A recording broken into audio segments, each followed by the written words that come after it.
Hi guys, it's me again. Alright, this one is going to push your thoughts a little bit. Okay, so just bear with me. Before I start and I read my little introduction, I do want to point out I am a Christian. I'm saved by Jesus, and in no way is what I'm about to show you or we're about to talk about anything anti-Christian. There is a big, big world out there, big, wonderful world that I know that our God has created. But there are good and bad things in everything, and especially in everything that man touches.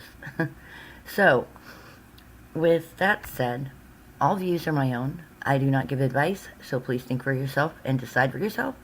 Not all content is appropriate for children, and thank you for joining me. The next video I'm going to bring you, you can see here, let me take this down, hopefully you can still hear me, is from 2013. As you can see, hopefully, right here. October 11th, 2013. It has 10 million views. And it's called Google and NASA's Quantum Artificial Intelligence Lab. I will put the link in the description box below.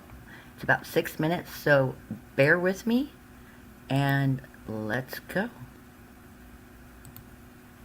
Who was it that said, if you think you understand quantum physics, you don't understand quantum physics? Consciousness, intelligence, Free will, determinism, black holes, protecting the planet from asteroids, Heisenberg uncertainty principle, atoms, ion traps, nuclear magnetic resonance, superconductors, photons, artificial intelligence, machine learning. past and future, classical physics, time travel. I mean, the whole thing. I can tell it's going to get very hot as I start speaking, so tell me if I start to look really shiny. Quantum physics puts everything into question. It defies every intuition you have about the natural world. Quantum is a very strange regime of physics. Things can exist in this state of superposition where they could be like ghosting on each other, where they could be this and that at the same time. Entanglement, quantum entanglement. Two objects, if they're quantum mechanically entangled, are still strongly related to each other, even though they can be a vast distance apart. The notion of the multiverse. There's a whole family of Hartmuts in different states and then going through different experiences and different life trajectories. the famous one is quantum tunneling. Tunneling. Tunneling. Tunneling is the slippage between universes. For a long time, people thought those effects only existed in the microscopic domain. Like atoms, electrons, photons. But really, it's the theory of our universe. So if you want to build a quantum computer, you want to incorporate those new phenomenon into information processing. Maybe quantum computation is one of those instruments that's going to allow us to see quantum effects at the human scale. Google and NASA have teamed up to share one of the world's first commercial quantum computers. This machine, made by Canada's D-Wave, will be installed in a NASA research center in California.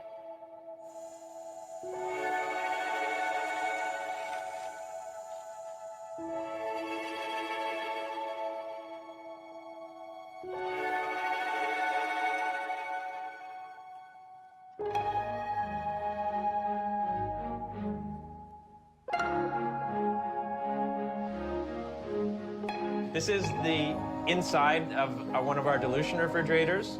All of this infrastructure is to basically operate the chip at a temperature that's 2 orders of magnitude colder than interstellar space.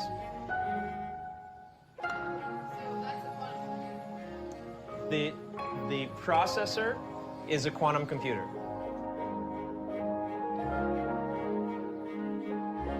It uses things called qubits, as well as being either 1 or a 0. A qubit can also be both at the same time, therefore bringing about a quantum leap in terms of power. Harnessing principles of reality that are, up until very recently, completely not observable by us is just fascinating in ways that I can't completely articulate. The overwhelmingly obvious killer app for quantum computation is optimization. Optimization problems are extremely difficult problems. Actually, all Google server centers together will not be capable of coming up with the best solution to these optimization problems as they get larger. So now, what is an optimization problem? Here, give you an example. You want to do a trip through South America and you want to visit a number of cities. And then you ask, what is the cheapest ticket I can get to visit, let's say, 20 cities? And you can, of course, different routes and different airlines. And sort of imagine I list all the different options I have for my different routes to travel to these cities. We currently, as a civilization, we generate vast amounts of data. It could be climate data, genomic data, but it's very difficult to generate useful insights oftentimes from that data. If you can solve optimization problems better, you have an important resource at your hand.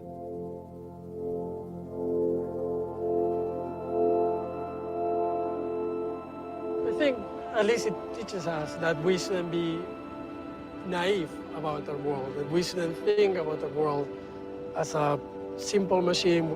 It forces us to consider, more sophisticated notions of how the reality around us is actually shaped. I can't ask it how long I'll live or the meaning of life. Really, we don't know what the best questions are to ask that computer. That's exactly what we're trying to understand now. To me, the most important question is, are we alone? And I have a feeling that quantum computers, as they mature, are going to help us answer that question. This is, of course, a more long-term research endeavor, and there's still tremendous obstacles and big questions. Some of those will be addressed in D-Wave, some will be addressed at NASA, and some at Google. I wasn't sure I would be able to experiment with a quantum computational device in my lifetime, and now I'm confident that I will be able to. How amazing it is that we, with our monkey heritage and monkey brains and monkey fingers, have somehow lucked into a brain that allows us to ask legitimate questions about the nature of physical reality. That's so cool. It's that human risk to go forth into that unknown frontier. Whether it's space exploration or quantum exploration, we do it because we must. We do it because that's what it means to be human.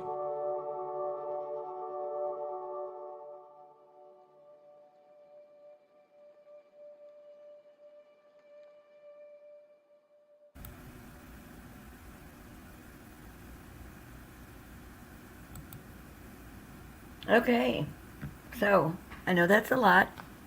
I just want you to understand that you can go back and watch that, think about it. That's why I'm making this a more than one part little series, because this leads to many things. I'd like to share with you about in the early 90s, I lived in California, and Gordy, or probably what's called, or who he calls himself, Jordy now, I'm not sure. Anyway, D-Wave on that video. D-Wave was back in the early 90s and stuff. This goes back. I had some interaction with my company, not with D-Wave, that I worked for, with data mining. So I do understand how much data is mined, how much of our data is already out there. It's don't give it up willingly anymore, but it's already out there. And just know that everything from who you talk to your DNA. All right, so nothing to worry about, by the way. That's why I always say faith over fear. I don't agree that we're monkeys, but to each their own. I pray for those who do believe that, and that's just my opinion, my feeling. But we do need to start opening our mind up to God created a beautiful, beautiful universe, and possibly universes, all created by Him, in my belief.